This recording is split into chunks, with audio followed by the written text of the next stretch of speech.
depuis l'automne. C'est pas moi qui suis élu au Parlement européen, c'est vous, donc vous devriez savoir. Et j'ai voté contre cette réforme parce qu'elle ne rend pas à la France un prix français d'électricité. Si vous l'avez lu, vous devriez savoir qu'elle entre en vigueur en 2026. Je n'ai pas besoin de la lire, monsieur. Je regarde la facture d'énergie des Français et des entreprises. Mais mettez-vous à la place des Français. Vous ne lisez pas les lois avant de les voter. La réforme, elle rentre en vigueur en 2026, donc c'est normal qu'elle s'applique pas. Jordan Bardella contre Gabriel Attal, un choc révélateur. Dans le contexte des élections européennes imminentes, un débat oppose Jordan Bardella du Rassemblement national à Gabriel Attal de Renaissance, le parti du gouvernement. Les enjeux de cette élection sont élevés et certaines déclarations de Bardella soulèvent de sérieuses inquiétudes quant à ses capacités et son engagement. Lors du débat sur France 2, Bardella est apparu agacé et énervé en particulier lorsqu'il a été mis en difficulté sur plusieurs sujets techniques par un Gabriel Attal bien préparé. Je vous montre l'extrait. Veto. Aujourd'hui, il y a un droit de veto sur tous les sujets en Europe.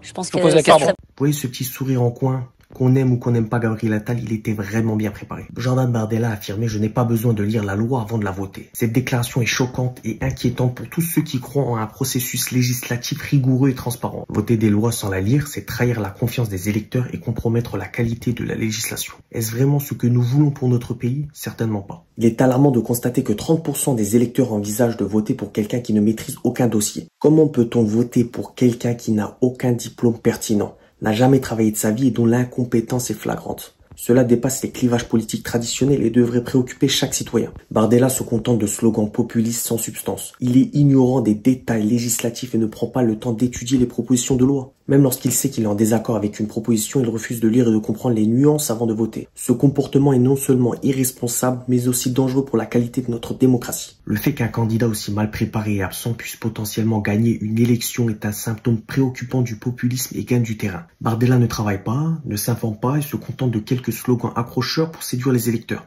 Les vidéos TikTok, quoi. C'est une insulte à tous ceux qui s'engagent sérieusement dans la politique et qui travaillent dur pour comprendre et améliorer les lois.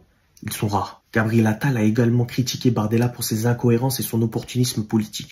Chez Renaissance, ils le font bien aussi. Bardella a changé d'avis sur des sujets majeurs comme l'euro, l'Europe et le Frexit, sans explication cohérente. Attal a souligné que ces revirements montrent une absence totale de vision et de cohérence politique. L'importance de voter avec conscience. Il est important que les électeurs réalisent l'importance de leur vote. Nous avons besoin de représentants qui respectent le processus démocratique, qui prennent leurs responsabilités au sérieux et qui s'engagent à lire et comprendre les lois avant de les voter. Allez voter pour des candidats compétents, informés et dévoués. L'avenir de notre pays en dépend.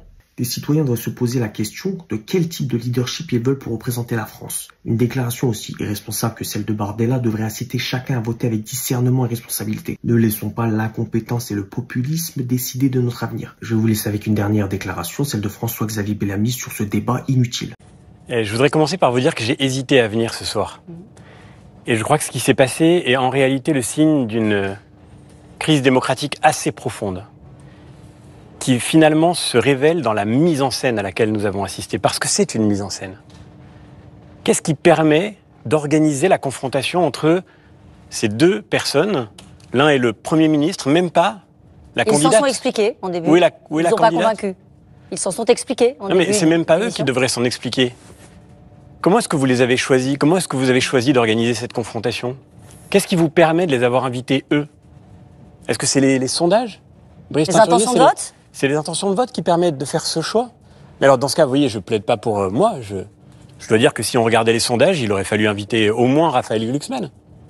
Qu'est-ce qui permet d'expliquer qu'on se retrouve Vous allez quand même venir le 4 juin pour le grand débat sur France Télévisions. Mais bien sûr, parce que tous les candidats seront invités. Voilà. Mais tous les candidats seront invités, vous voyez quand même la différence. Ouais. Et tous les candidats seront là. Oui, Valérie Hayé.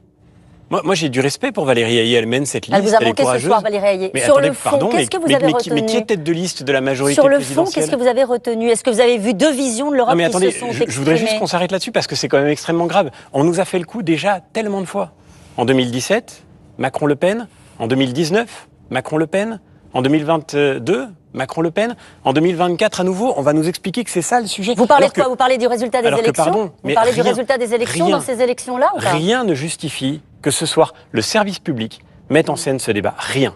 Ni les sondages et surtout pas la réalité du débat européen. On respecte l'équité du temps de parole. Vous êtes là ce soir avec nous. Est-ce que vous avez envie d'y participer ou pas à cette soirée? C'est très sympathique de nous inviter à commenter le débat. C'est l'expression que vous avez... Je vous ai proposé de le faire. Vous avez accepté de le faire. Je pense que vous avez dit ce que vous aviez à dire. Est-ce que maintenant ça vous intéresse de parler de votre projet ou pas? On va en parler. Parce que c'est maintenant le happening permanent, votre campagne. Non, pas du tout. Donc là, vous êtes venu faire un happening. Très bien, c'est fait, on a compris. Je suis venu essayer d'expliquer ce qui est en train de se jouer, parce que moi, mon travail, c'est de montrer aux Français la réalité de cet enjeu européen. La vérité, c'est qu'il y a aujourd'hui plus de la moitié des Français qui ne se reconnaissent pas dans le débat, vous l'avez expliqué à l'instant, auquel on vient d'avoir lieu. Moi, je suis venu par respect pour eux, parce qu'ils ont le droit à la parole, en effet. Mais ces Français, ils ne sont pas invités à commenter un match qu'on a écrit à l'avance. Il a vraiment tout dit. Bref, dites-moi ce que vous en pensez en commentaire, bien sûr, toujours dans l'aspect.